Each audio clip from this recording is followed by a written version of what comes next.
Simone Rocha, welcome back to In Fashion. Why do you think people have connected so much to what you do? I think essentially it's because my work is quite emotionally driven, and I'm always trying to find the emotion through clothing, whether it's how you wear them makes you feel, when you see them, how it can pull on a heartstring, or it can make you feel nostalgic, or it can cut you really deep. And I think that is something that feels kind of timeless because we're all human beings, you know? So I think that's what's given it the length and breadth to kind of go this far. You've stayed in London this entire time, shown on the London schedule.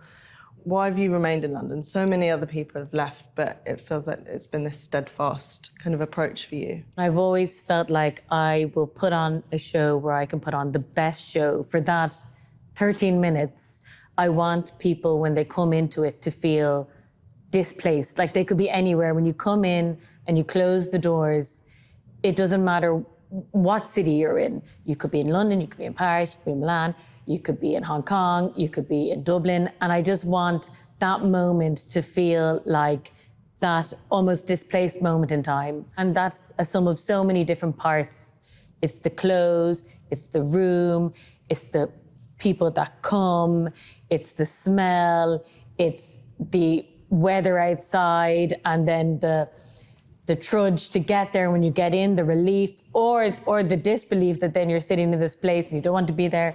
And for me, I've always wanted to put on the best show, and the place I've continued to be able to do that is London. I wanted to also ask you about Ireland, which of course has been a constant in your work. You moved over from Dublin to do the CSM MA.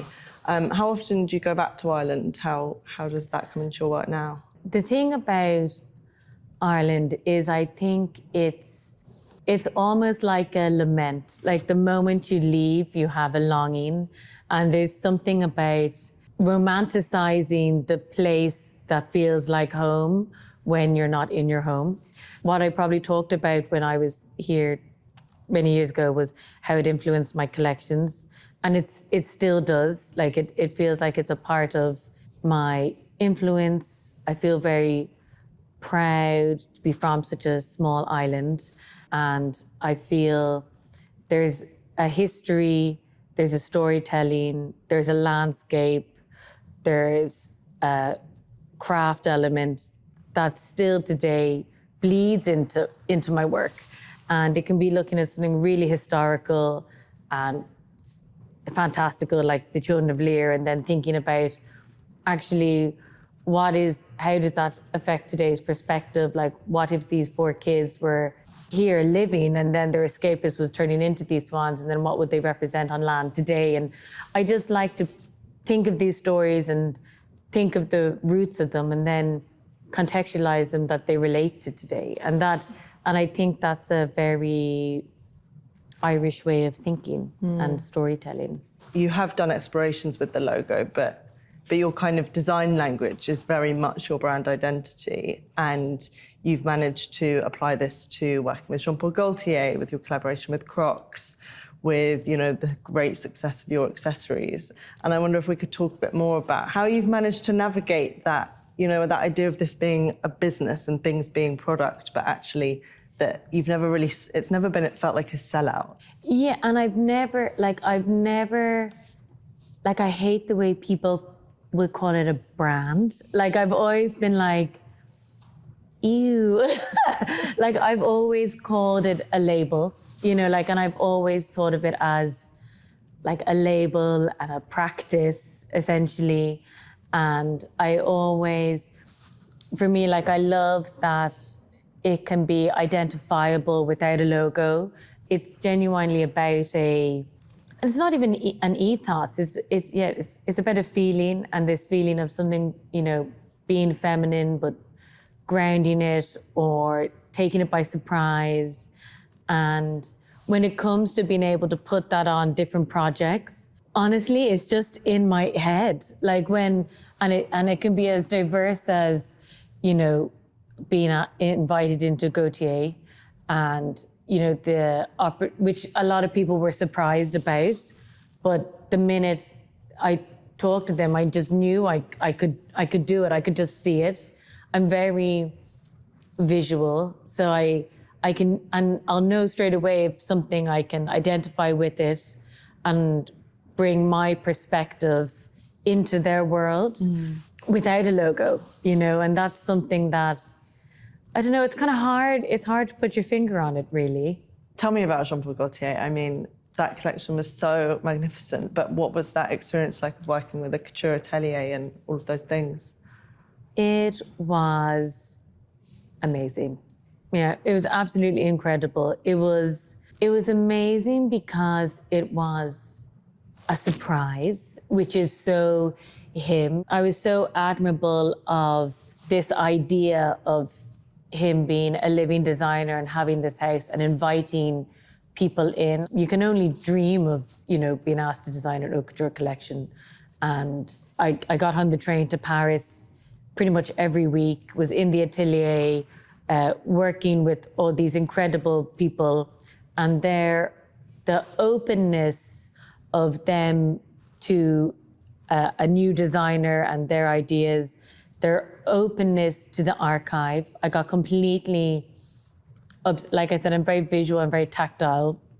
So I used to call in so much of their archive that they would come in on this truck from outside of Paris, and we used to open them up, and they'd be almost in these little wooden coffins, all in tissue, like these little preserved pieces. And to be able to have license to play with that, and also bring a lot of his enthusiasm, the house enthusiasm, the provocative playfulness of the house, mixed with this incredible craftsmanship. Yeah, it was a dream. Yeah, it was fab. It was really, really, and it was really, really fun. How did you learn to research properly? It was definitely from Louise Wilson, who, when I was in the MA, she said to me, go to the library. I also always loved libraries since I was a kid. Also, I was very lucky when I was a student. It was Instagram, which I feel was like a blessing, because I suppose you can't help but ignore, the feed. But it really came from Louise. She said, go and look at things that you wouldn't look at. Go into stores and turn clothes upside down. Go into libraries, pick up books you wouldn't pick up. Look at films that you wouldn't look at, and really just make the effort, to do it properly. When we research, I think it's really important to go out and see things that you like, things that you don't like. I think that's just as important. Now, obviously, I'm very fortunate that I have access to be able to see, this is something that I didn't have then, access to see clothing and historical dress. Like when I was in Gaultier, I got to see all the archive, but at the same time, I was also going to see Queen Victoria's own clothing in Hampton Court. And that was incredible to see these pieces preserved in time. And in a weird way, what I really took away from it, because you can say you're going to take away the stitching, but you're not really going to take away the stitching, because we are going to manufacture it at the end of the day. But for me, the thing I really took away from it was the fact that all these garments were pressed and preserved, and they'd been lived in, and that really influenced the fabrication that I wanted to do. And I wanted the fabrication, we wanted the satins to be washed, or we wanted things to be raw hems, so they felt like they were coming away. And I think it's the research of seeing something and giving yourself the license to see how it can influence you, rather than just being let's make this dress. No one really wants to really just make the same dress, you know what I mean? And you want to interpret it or fuck it up or put it on with something else and see what that does to proportion, or if you wear it a different way, how does that make you feel? And that's a lot what I did with Gaultier. I mixed a lot of it with my own archive, and then I would bring pieces and collage them together, and that's how I think I managed to get this very true voice of both of our parts. And I think that's how I get a very true voice in the collection. It's really being sympathetic to the historical side of something, but also juxtaposing it for something today. And that's why it can resonate. I was interested kind of revisiting your 2012 interview. You spoke about, even at that very early stage, this idea of clothing as portraiture and the importance to you of embodying your designs to maintain a sincerity. Clothing, it can take up space without you having to shout. And that's something that I still need with my clothes. For me, there's still a uniform. It's still a protective layer. Like today, historically, don't really like being on camera. So I was like, I'm gonna wear my taffeta dress and I can just, then I'll feel secure and I'll feel safe. Whereas sometimes in your own skin, if you don't feel comfortable, you can't speak freely. That's part of my clothing for me. And I think that's what happens when other people wear it as well. The collections, they come from a personal place. That's what feeds the monster. That's what feeds it. I think if I pushed that away, I wouldn't be, for me, it's a cathartic thing, being able to get things out of my system or work through things into the clothing.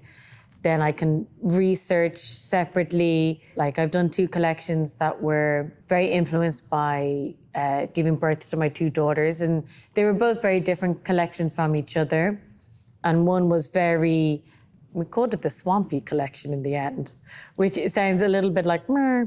And Lynn called it the vagina collection. But because it turned into this collection that was looking at nursing. And then I kind of went and did some historical research on nurses and how they would wear their aprons. And, I find that it was almost like a process and a cathartic thing for me. So then when the actual show happened, I didn't feel as stressed about it, you know what I mean? But some shows I feel very vulnerable. And then some shows I feel very detached. It really just depends, actually. There's always been this kind of underlying contrast to your work and this kind of tension in womanhood. And I'm interested in how you look at viewpoints that aren't only your own, because, you curated the group show Girls, Girls, Girls. And also, of course, Louise Bourgeois was such a great influence on your work at the beginning. And big time. And someone taking Bourgeois as an example, the way that her work is so personal to her, from even her writings in her diaries to these big, massive sculptures. But the minute you see the works or interact with the works or see them in a book or see them in person, you feel like it's a reflection of you. And I think that is because it shows the good and the bad. Because we are all multifaceted. And especially the female gaze. With Girls, Girls, Girls, it was almost about taking this idea of being looked at, but then harnessing it and what's your perspective on the gaze and how do you want to be portrayed. So that's why I invited people that use visuals to portray, but it's not exactly how you would expect it to be. So it could be Cindy Sherman, the way that she would have all these different identities and these different characters. And it just shows that it's more than skin deep. It's more about telling that story, and it's much more multifaceted. And that's why I ask people like Harley Weir to also be in it. Just women that have a perspective that show that something can be beautiful, but it goes much more beyond that. What I also like to do in my clothing, whether it is a dress that is beautifully made, or we've made the embroidery to reflect something else, and it's all been done by hand, and it's been gathered so much at the hip, 2-to-1, so it gives this beautiful bloom, but then do you stuff it with something to kind of, a lot of the time I'll do it in see-through clear cloth so you can see the internals. One season I was stuffing all the dresses with hay.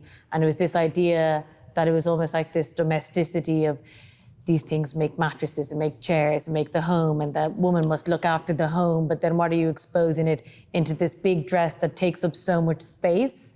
And it's that thing of being able to take up space without shouting about it. And like, it was very purposeful that then these hay dresses were stuffed with hay, almost like mattresses, but the outside were these fabrics that we had designed, that we make them all in the studio still by hand, like on little embroidery rings, and I work with the mill to make them into these rolls of fabrics. But it was these little taffeta bows and little sequin, like the fanciest fabric hand done in the studio, but then putting it with the rawest material to hold it up and almost show that it's like a facade, you know? Like that's something that I've tried to do in my work, but has attracted me to all these other artists and creatives, and bringing that into my world. And that conversation feels necessary to me, like I was saying earlier, like it's kind of like a practice rather than like a brand. And what about the kind of curation and messaging for when you did a magazine curated by in 2018? I've always been interested in, if you took the clothes out of the equation, what do you share to like give a narration about it without me explaining it's a dress or it's a pair of pants or it's a fuzzy shoe. When A magazine came along, I'd already been working on kind of these kind of projects, doing installations, doing printed matter. And it was an amazing opportunity to be able to get it all down on paper. So I wanted it to be based around my mixed heritage of Irish and Chinese. We loosely based it around Ireland and Hong Kong, but it gave me an opportunity to go and make some work in Hong Kong, invite artists to have a voice in it. I invited a lot of Irish writers to have a voice in it, people I admired, like Mary Robinson. And it was just an amazing opportunity to be able to bring people together, not just in the context of my work, but more in the context of all the things that have informed my work. So almost like lifting the curtain a little bit. Because when it comes to the actual show, I'm quite private. I quite like to give people the opportunity to interpret it for themselves. Like I don't write a long explanatory press release, or I don't do a lot of talking about it. I really like to let people have the opportunity to like or dislike it. But this way, through things like A Magazine or Girls, I feel like I am explaining it a little bit more. Do you write the poems for your show notes? I do. I never knew that. After each show, I'm kind of like running on adrenaline, and then I kind of, as all designers, you kind of stop sleeping pre-show, and my brain is going like blah, blah, blah, blah, blah, blah, blah. And then post-show, probably only around 2 or 3 days later, I wake up and I will write down all my ideas for the next show and the next collection. It can be as abstract of being like, okay, I showed in daylight, I want to show that it's a spotlight. Or it can be like, I worked a huge amount of volume, I want to do something really narrow and really biased. Like it can, and I'll write down a huge, big list. And essentially that's over time what turns into the show notes. Who have you felt excited about embodying your clothes now that they're so out in the world? It's incredible to have women that I admire, for them to wear it is like amazing. Like I was talking about Billie this morning, an incredible young woman, so in control of how they want to be portrayed by their work. I just think is amazing. I just want people to feel their best, The first time I worked with Chloë, she really wanted the dress which had the slit up by her booty. And she was like, people thought that people had stood on the dress and ripped it. And she's like, no, this is it. And, you know, the fact that she just totally owned it, that's why she wanted the dress. You know, I really, those early dresses, I wanted to take these almost like 1950s prom type dresses, and I put in we called them bites, these slices that then you revealed bits of skin, and then it would drop, and then I just edged them in these pearls, which should be worn around your neck really uptight, but they're actually making you look at this provocative bite. And I just loved that everyone thought that people had stood in her dress. And she was like, no, this is the design. And I just, you know, it's been those people that have really kind of lifted me up as well. I wondered if you think about your kind of women, you know, we will talk about the men in a minute as well, I promise, but do you think about them in kind of generational terms? And that's something that actually came through women buying the clothes, and for me, seeing all these different age of women that would wear it. So that's why I started doing a casting that was more reflective of different ages. I was invited to do H&M. When they asked me to do it, and they were saying, you know, the ethos is, but it's for everyone, because obviously it's mass. And I was like, well, then in that case, it could be really nice to also do it, you know, for everyone, and men, women, girls, boys. And I really enjoyed doing the children's.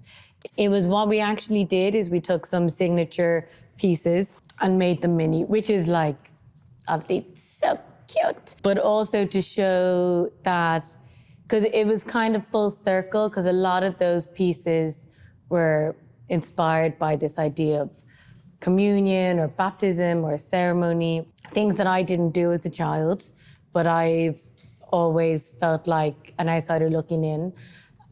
So it was kind of full circle to then make it into these pieces that kids could wear. And it was also that trying to break down that thing of these are pieces that are inspired by like one day in your life. And there's a real like a weight to them, you know, and trying to break that down, that actually you can wear it and run around and get dirty. And, you know, all of that kind of worked into my ethos of these clothes that can come from very grand things, but then are like grounded in reality. But it was very circumstantial. But I think that's fashion. It's taking your circumstances and seeing how that translates into the work. I also think it's interesting in terms of like a shift of perception as well, and seeing who's engaging with the brand on such a wide scale. And I was interested to also talk to you about the Crocs collaboration and what sort of appealed to you about the Croc, this kind of very ugly sort of, kind of gardening shoe. The ugly shoe. But I'm a very keen gardener. So I would wear Crocs and my children would wear them. And when they came and said, would I like to do a collaboration? Like, I really believe I can only collaborate in things that I can see it like straight away, like I can just see it. And I just was like, yes, I could totally see it. And I loved that it was a surprise. I loved that it was taking something ugly and making it desirable. Like, I think you have to be challenged. And it's going back to Louise Wilson, this idea of like, seeing what you like, seeing what you don't like, seeing what gets you off, seeing what you think is boring, and seeing what I think it's our job to translate that into clothes. I think that's what makes clothes interesting, because clothes, it's just clothes. What has gone into that to make you feel something from it? And that's why, I love the perversion of doing something like Crocs. I wanted to talk about the menswear, which introduced, I think it was Spring/Summer 23 that you introduced it officially, but where did that come from? Was there already a desire among men that you felt? Because I hear that it is really doing well business-wise. And I was thinking, you know, what would menswear be like? What would, like, each collection, each show to me is almost like a little play, and the characters in it, and there's a beginning, middle, and end. And I kind of work in a lineup. Like, I work in show looks really, really early. So I can have like the rise and fall of the show, the pace, when I might introduce a certain silhouette or a fabrication, what goes before it. So you get a reaction to this one, like you get a jolt. So I think I think of it in quite a characterful way. And then I was thinking, what is the male character in this play? It was a mix. First, I started showing, the first show, we just put some men into the show, and they wore a mix of women's wear and menswear, because also men were buying the women's wear. But then, so I wanted like to show this mix of, it can be different identities, it's embodying the emotion, rather than like the archetype of women's and men's. And then we wanted to really look at, okay, if we're going to do menswear, I wanted to like look at the archetypes in the face. What's the tailored jacket? What's the duffel? What is the cotton poplin shirt? What is the parka? You know, what are these characters mixed with these archetypes? So since then, the menswear in the shows, they kind of drop in these characters to almost not support the women's, but to be like a touch point or a kicking off point or a tension point. And it's just another vehicle to be able to play with this collision of masculine and feminine. Going forward, I still feel like this. I always just want to be putting out collections that I really believe in, and even if I don't like it straight away, I can come back and like it later. Really keep doing the best work I could do, and believing in it. Well, thank you so much, Simone, and I hope we see you in another 10 years' time. Oh my God. Hope so. I don't know. Maybe? Yeah, hope so. Thank you so much. Thank you.